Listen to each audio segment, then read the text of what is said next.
Good afternoon, KELOLAND. We continue to follow these showers, isolated thunder showers for the early part of the afternoon.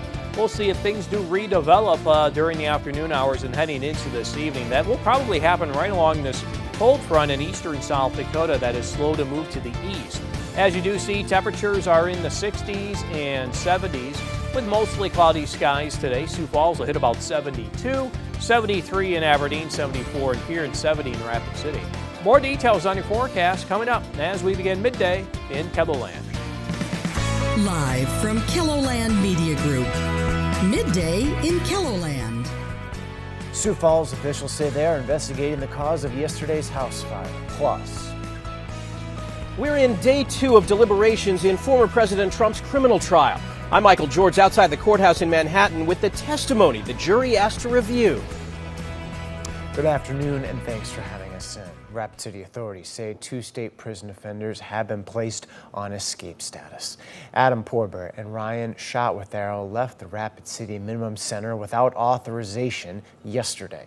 30-year-old Porber is serving sentences for first-degree robbery and possession from Pennington County. Shotwithero is serving sentences for aggravated assault, grand theft, and possession of a controlled substance from Minnehaha County.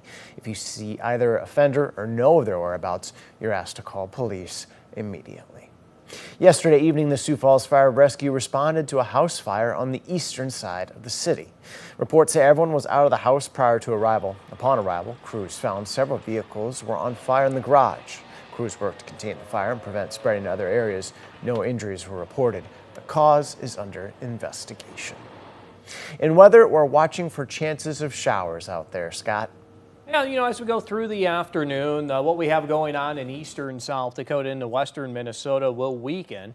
And then we'll see if we get anything to fire right along this cold front that's slowly moving to the east. And more or less right now, that's trying to center itself right over the James River Valley. So don't be too surprised to see a couple of scattered showers and thunder showers develop into that area during the early part of this afternoon. That's a look at our satellite as we do have the cloud cover in eastern South Dakota associated with this. The rain that is moving across eastern South Dakota through west central Minnesota, where you have a couple of lightning strikes near Canby, getting close to Madison, Minnesota. General showers on the South Dakota side of things. As we take a look at southeastern South Dakota, that's our Beersford radar. A couple of showers to the northwest and west of Sioux Falls. They're moving northeast. And one more view here with our Huron radar, parts of north central South Dakota. A couple of very light rain showers moving through Eureka and Bottle. Rain amounts so far over the past 24 hours, just 0.03 of an inch in Sioux Falls, less than 1/10 of an inch in Mitchell, just enough to measure in Brookings at 100th. 1700ths in Watertown. Mulbridge kind of stands out at 2/3 of an inch, and you do see the amounts in the central and western South Dakota remain fairly light until you hit maybe the northern hills into northwestern South Dakota. Temperatures at the moment are in the 60s and 70s. A forecast for today showing highs in the low, maybe in the middle 70s. We'll continue to follow these scattered showers and isolated thunderstorms as there is a marginal risk for severe weather highlighted in green in eastern South Dakota, Minnesota, and northwestern Iowa. I'll have more details on your KELOLAND Live Doppler forecast coming up. Thank you, Scott. In national news, jury deliberations are continuing in former President Donald Trump's historic criminal trial in New York. Michael George reports from outside the courthouse. Former President Donald Trump expressed his frustration as he returned to a Manhattan courtroom where a jury is deciding his fate. Here we go again. We'll be here, it looks like a long time. Thank you. The jury requested to rehear jury instructions and portions of testimony from David Pecker, the former publisher of the National Enquirer, and Michael Cohen, Trump's one-time fixer. That includes accounts of a meeting the two had with Trump in 2015 to discuss an alleged catch-and-kill scheme to bury scandals ahead of the 2016 presidential election. Testimony of Michael Cohen and David Pecker, they're key witnesses in the case, and they want to make sure that they got it right. The presumptive Republican presidential nominee is facing 34 felony counts of falsifying business records. Prosecutors say he tried to conceal a repayment to Cohen for hush money paid to adult film star Stormy Daniels. The former president denies any wrongdoing. The judge in the case, Judge Juan Merchan, is rereading some of his 55 pages of jury instructions because in New York State, the jury isn't allowed to take the instructions into the deliberation room.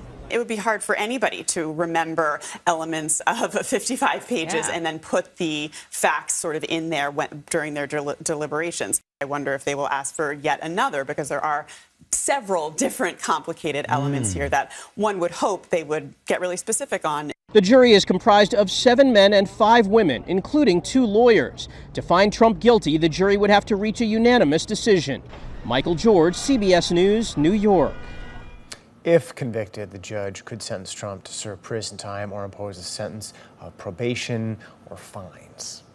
For the people within South Dakota's correctional system, re-entry into life outside can be a major challenge.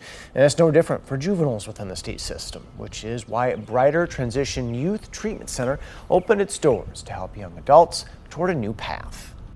But in my opinion, the biggest difference that we make is within relationships.